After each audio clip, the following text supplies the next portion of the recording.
Dios te bendiga, muy buenos días. Gracias por estar allí para acompañarme e ir juntos a la palabra de Dios y sostener en esta mañana una nueva reflexión bíblica. Vamos pues entonces a lo que nos trae esta porción de la escritura que se encuentra en el libro de Josué capítulo 1 y verso 8 que ya está en pantalla. Daré lectura a la versión de la Reina Valera. Y dice así: nunca se apartará de tu boca este libro de la ley, sino que de día y de noche meditarás en él para que guardes y hagas conforme a todo lo que está en él escrito, porque entonces harás prosperar tu camino y todo te saldrá bien. Todo te saldrá bien. ¿A quién no le gustaría que todo le saliese bien en la vida? Diríamos que es una suerte como de receta lo que encontramos aquí en este versículo, en esta porción de la escritura, para que nos vaya bien. Porque a fin de cuentas, esa es la voluntad de Dios. Dios creó al hombre no para que viva esta vida que vivimos ahora, una vida en un mundo caído, preso, esclavo del pecado y de todas las circunstancias en las que la vida nos envuelve. No, todo eso es consecuencia de la mala decisión de Adán y del pecado que a través de él se metió, se filtró y contagió a toda la humanidad a partir de él. Pero en el origen, cuando Dios creó al hombre, él tenía como propósito de que al hombre le fuera bien. Y hasta hoy Dios quiere que eso se dé. Pero por causa del el pecado y de la voluntad del hombre de hacer su propio, elaborarse su propio destino, hacer lo que a él le parezca su propia voluntad, entonces Dios se aleja, se cruza de brazos y se queda mirando, porque él respeta el libre albedrío con el que hizo al hombre.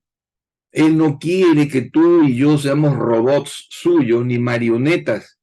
Él nos creó con la capacidad de decidir y Adán decidió, pero decidió mal.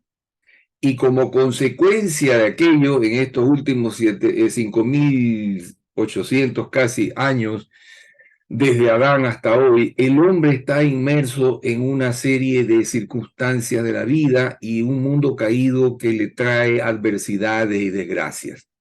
Sin embargo, Dios ha tratado siempre de buscar tener con el hombre alguna proximidad y ahora a partir de Jesucristo hasta una relación con él.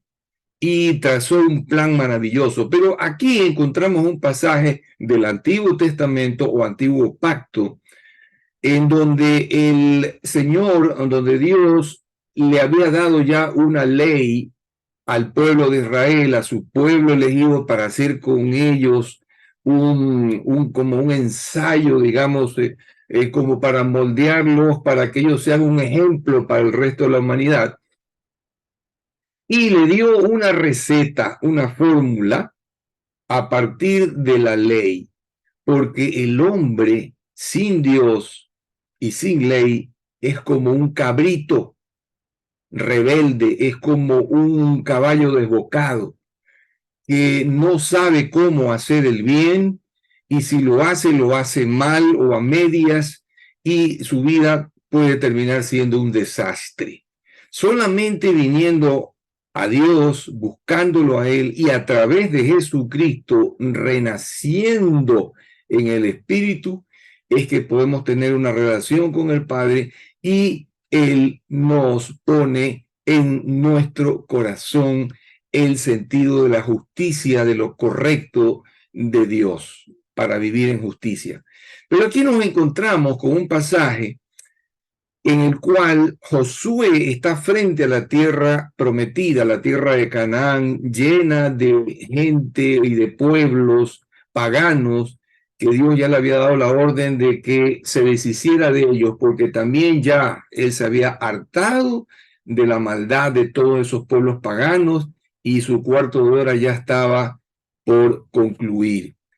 Y Moisés había muerto y ahora Josué, su lugarteniente, su brazo derecho, es el que tenía que tomar las riendas, la batuta del pueblo de Israel para entrar en la tierra prometida, pelear por ella contra las naciones que la poseían y desecharlas para ellos poseer la tierra que Dios les había prometido.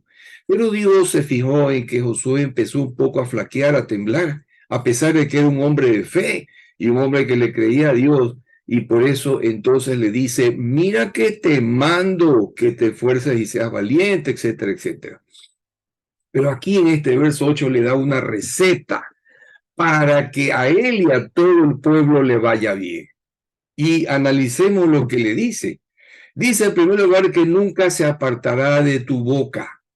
No dice de tu mente, no dice de tu corazón, que ciertamente debe estar allí también el libro de la ley o la palabra de Dios. En ese entonces solamente había el libro de la ley, las tablas escritas por Dios en el monte de Sinaí, ¿verdad? Pero aquí dice de tu boca. Qué interesante. No dice de tu mente o de tu corazón, que está bien, ahí también deben estar, pero finalmente dice tu boca, porque tiene que entrar por la mente, luego creerla, o sea, pasar al corazón, y finalmente de una vez le dice ya el final de cómo tiene que hacerlo. Tiene que salir por la boca, tiene que decir la palabra.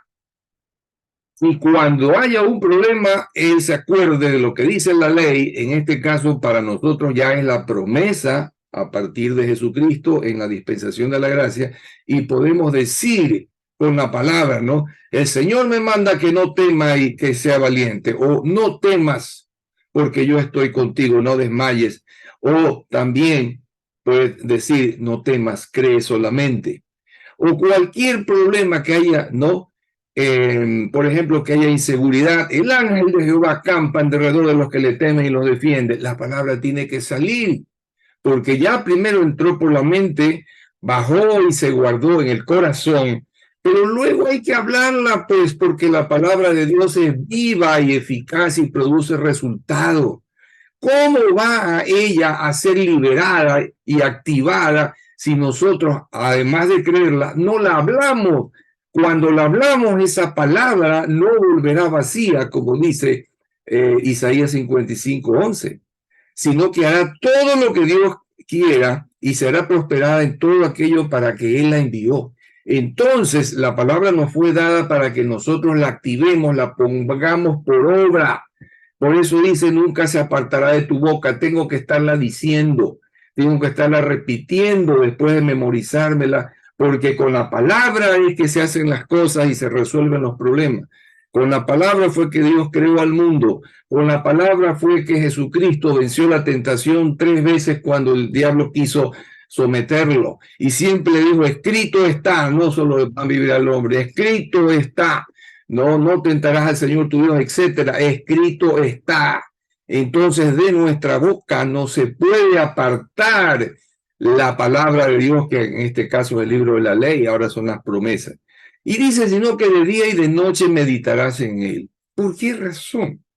Porque tenemos una memoria frágil y si no estamos constantemente repasando, leyéndola, memorizándola, es fácil que nos olvidemos. Por eso Él nos dice, de día y de noche meditarás. No dice que solamente la leerás, porque te puede entrar por aquí, te sale por acá.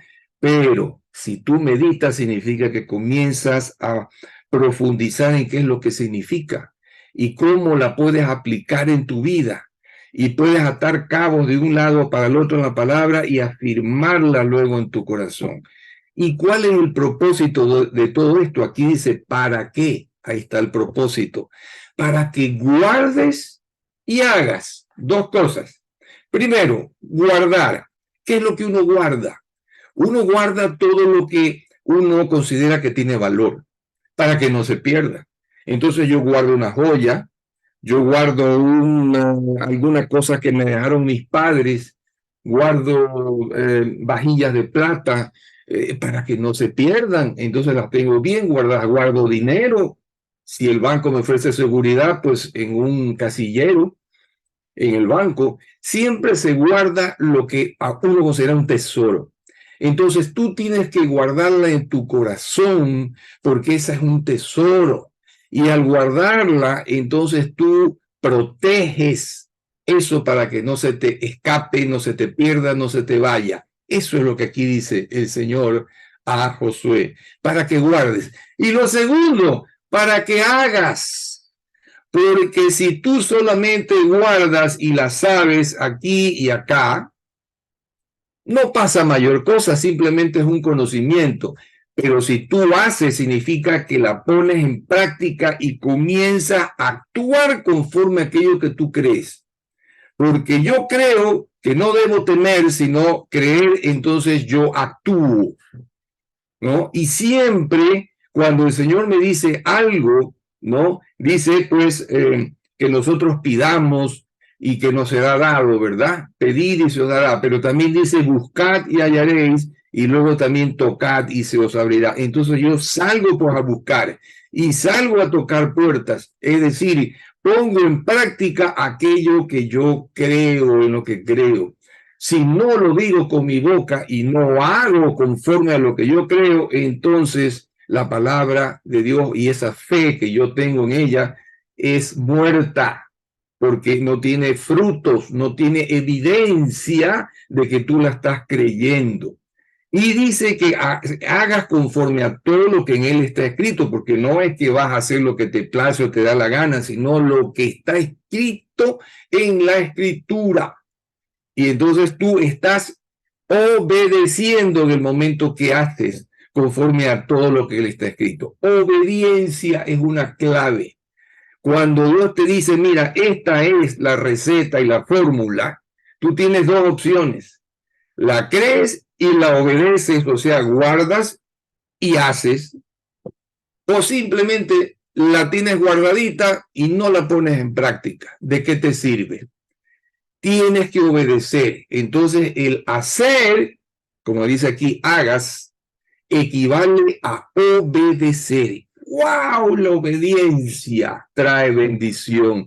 Si yo obedezco lo que Dios me dice y está en su palabra y en las promesas, entonces dice aquí, harás prosperar tu camino y todo te saldrá bien. Aquí están las premisas y la conclusión, el premio, el resultado, la recompensa de hacer todo lo que Dios te dice. Se lo dijo a Josué y te lo dice a ti y me lo dice a mí hoy a través de su palabra que es inmortal, imperecedera y que es eterna. De manera que esto es como una fórmula, es una receta para la prosperidad. Te van a salir bien las cosas en la vida, vas a sembrar bien, vas a cosechar bien, y no significa que vas a ser millonario, ni muy rico, ni nada, sino que si Dios te da riquezas, las riquezas no te van a atrapar a ti, sino que tú las vas a manejar. Pero si no las tienes, la riqueza es en la gracia del Señor. Vas a tener bendición en tu matrimonio, bendición en tus hijos, entre tus nietos, bendición en todo cuanto emprendas en tu trabajo, bendición en la comunidad, vas a tener un buen nombre, la gente te va a honrar, te va a respetar, vas a tener un buen testimonio y una serie de recompensas y riquezas espirituales. Vas a ser una persona de influencia, una persona que inspira a otros, vas a ser una persona que brille con la luz de Cristo. Aleluya, amén y amén. Receta para la prosperidad. No dejes de tomar en cuenta esto, porque si tú lo haces, harás prosperar tu camino, o sea, tu vida, las cosas como el sitio por donde vas a caminar, y todo te saldrá bien. Bendito sea el Señor por su palabra. Padre, en esta hora permítenos agradecerte por la luz que nos ha brindado tu palabra y cómo ella nos ha alumbrado el camino. Gracias por dejarnos una fórmula, una receta para prosperar en nuestra vida, caminando de la mano con Cristo.